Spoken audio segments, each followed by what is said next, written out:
One more sleep until Washington's highly anticipated matchup with the Baltimore Ravens, and a wide receiver has finally been connected to Washington that fans have been trying to connect the dots all off season. T. Higgins to DC. This ESPN insider says it would make a ton of sense for both parties to hash out a trade, and I'm sure a lot of fans will be interested because we need that type of profile at the wide receiver position. Let's talk about it.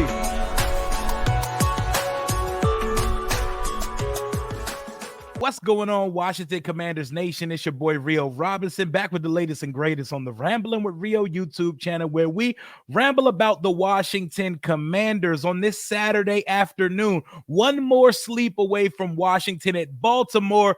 Trade rumors are in the air, but before we get to it, this video and all videos this season will be brought to you and powered by BetUS Sportsbook and Casino, where it all begins, home of the fastest payout in the industry, and a 150% match bonus on your first deposit using YouTube 150. Promo code YouTube 150, 125 on your next two deposits for up to $2,000. BetUS Sportsbook and Casino. Please bet responsibly. The topic of today's video: T. Higgins to DC. We've heard fans, I've seen a multitude of you all year trying to connect the dots, and my answer and retort to that was always T. Higgins has to be made available by the Cincinnati Bengals for that to happen. We will have our chance to go get a crack at T. Higgins next offseason when he's an unrestricted free agent, given the Bengals aren't going to franchise him for a second year in a row, and they have to pay a mammoth contract, a history-defining contract to number one receiver Jamar Chase. So the numbers game is going to exit T. Higgins out of Cincinnati. And to those of you not familiar with his game, I know some of you want to know, who is T. Higgins? You know, Tamaris William Higgins from Cincinnati, number 5, sixth-year player. He turns 26 in January. He has a size profile Washington begs for in the receiver room. Noah Brown and Luke have the only decent size on this team. Well, T. Higgins is a 6'4", 220-pound receiver, possession receiver, something we don't have in that room, and he's very productive in his first 5 years of his career. Through his first 5 seasons, his rookie year, 67, 900 yards, 6 touchdowns. 74 yards, just under 1,100 yards, 6 touchdowns, 74 yards, 1,029, 7 touchdowns, 42 catches, 5 touchdowns on 656, but he missed some time via injury. And this year, he came back and has only started 3 games so far, but as the number 2 option, 18 catches, 182 yards, and 2 touchdowns. That's about 10 yards a catch. T. Higgins is looking to be featured more, and you're getting, he's opposite a receiver like Jamar Chase, who gets hella targets. Like Jamar Chase had 10 catches for 193 yards and 2 touchdowns last week. You would forget that T. Higgins had just under 100 yards and 2 touchdowns as well last week. But what is the case? Why would the Cincinnati Bengals trade T. Higgins? I know they're sitting at 1-4, an absolute nightmare of a start for the Bengals. You're like, why would they trade him? They have him on the franchise tag. Shouldn't they just keep him around and try to push together something to make a run? They got 4 weaker games on their schedule coming up, including 2 to the Raiders and the Giants. But how the Bengals defense is playing this year, they cannot count their lucky stars, and they cannot pencil in victories versus anybody this year. But Benjamin Solak of ESPN, someone I've mentioned on this channel multiple times, NFL insider, he's someone who keeps very close tabs on the Washington Commanders.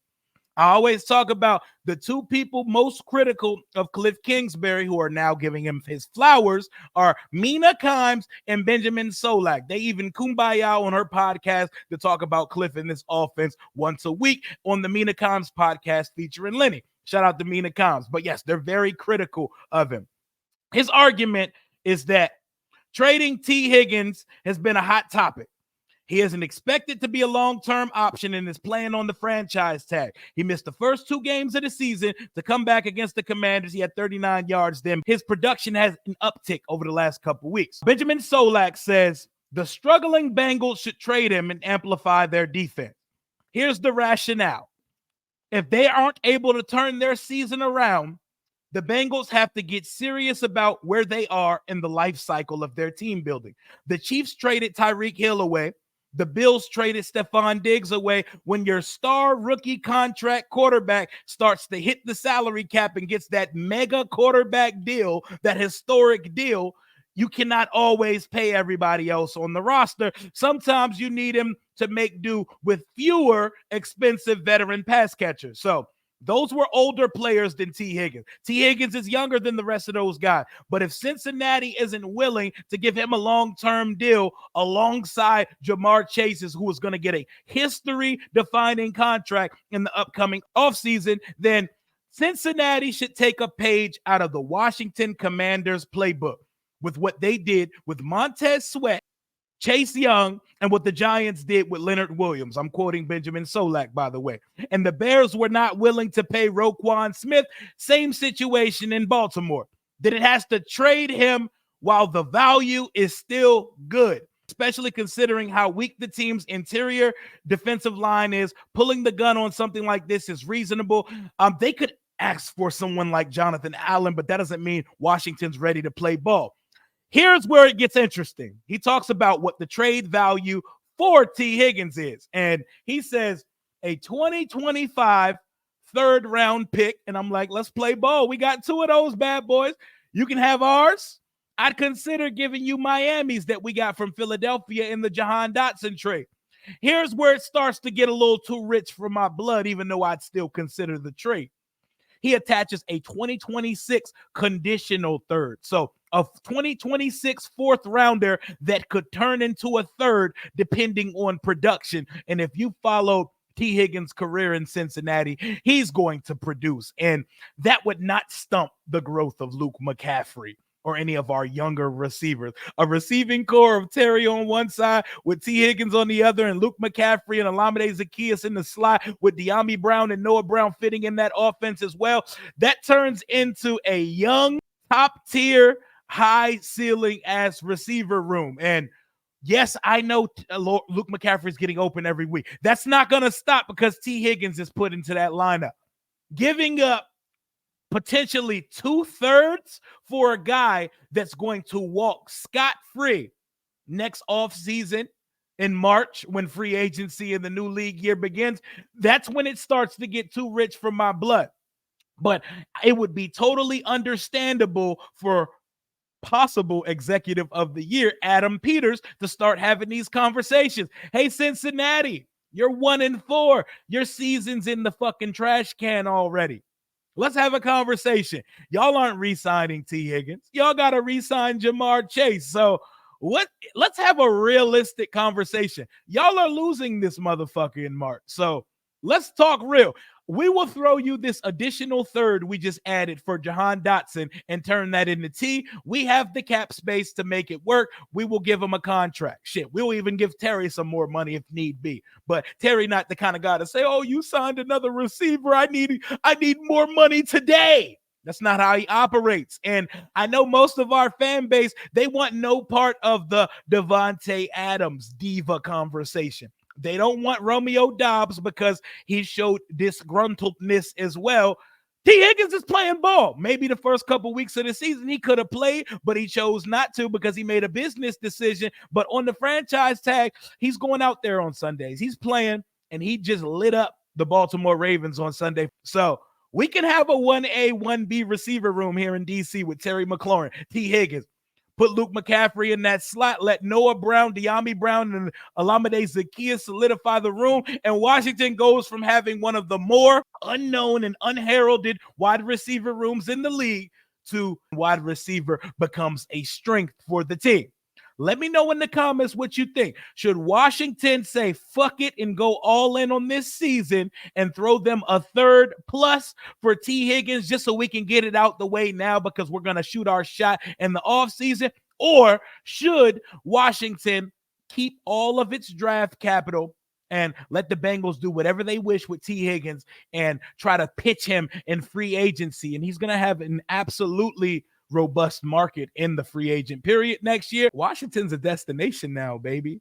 Washington's a destination now, and T. Higgins got to see up close and personal a couple weeks ago what Washington's new toy at the quarterback position is like, Jaden Daniels. So you can see why he would want to slide in from one LSU elite quarterback to the next hottest thing smoking in this league, another LSU Heisman Trophy winner in Jaden Daniels here in DC.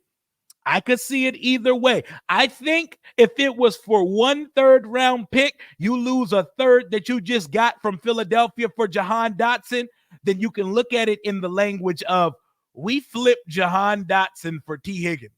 And that is a fucking come up of all come ups. Jahan Dotson is producing like wide receiver 6 in Philadelphia. He's behind A.J. Brown, Devontae Smith, Britton Covey, Paris Campbell, and Grant Calcaterra. So flipping that into T. Higgins, that is a fucking astronomical come up. That is a glow up of mass proportions. But if you think he's going to walk scot-free like I do in the offseason, then maybe you just wait. Maybe you don't push all the cards in. You just see how this year plays out for Washington and you wait for him to hit free agency. I'm totally impartial to either. That 2/3 thing, I don't know about all that. But I think the Bengals are a smart enough organization to know we're not getting this guy back and we're not paying 2 receivers top freight money in this league. Washington, however, has the cap space to sign T. Higgins to an extension and address Terry's contract to give him some more money on the top to pay him for his hard work and service over the years. But I don't even think that's an issue. Terry's that much of a team player. T. Higgins to DC. What y'all think about it? It sounds good. It would be a tailor-made fit, and I'm sure T. Higgins would not be impartial to come play for Jaden Daniels. Big game tomorrow versus the Baltimore Ravens, but Benjamin Solak has connected the dots and wants to see Washington make an aggressive move for Cincinnati Bengals star receiver T. Higgins. Has Washington trading a 2025 third-round pick. You know, we got 2 of them since the Dotson trade, and has us trading potentially another third in 2026, meaning a 4th-round pick in 2026 that, due to production, could spike to a 3rd-rounder. And if you know what T. Higgins is capable of, it's going to be a 3rd-rounder because he's going to produce. Let me know in the comments what you think about Benjamin Solak suggesting it. I'm not impartial to either option. You push the cards in if you see availability or value you can add to the roster. I know we need help at cornerback. You don't have to say that in the comments, but that's not always how this thing works. J.C. Horn, Marshawn Lattimore, Charvarius Ward, those guys aren't necessarily available, but we shall see. You know my opinion on the matter. Give me yours in the comments below. T. Higgins to DC? Sounds good. Do we wait for it next offseason, or do we make a move for it now? That's all I got on the topic. Hail to the Washington Commanders. Like I said earlier, this video and all videos this season, powered by BetUS Sportsbook and Casino. Bet responsibly. YouTube 150 is the promo code for $150 on your first deposit, $125 on your second too, for up to $2,000. That's all I got for today. One more sleep until the Baltimore Ravens Washington Commanders get after it 1 p.m. Eastern Standard for M&T Bank Stadium tomorrow. I am Rio Robinson. I'll talk to y'all soon.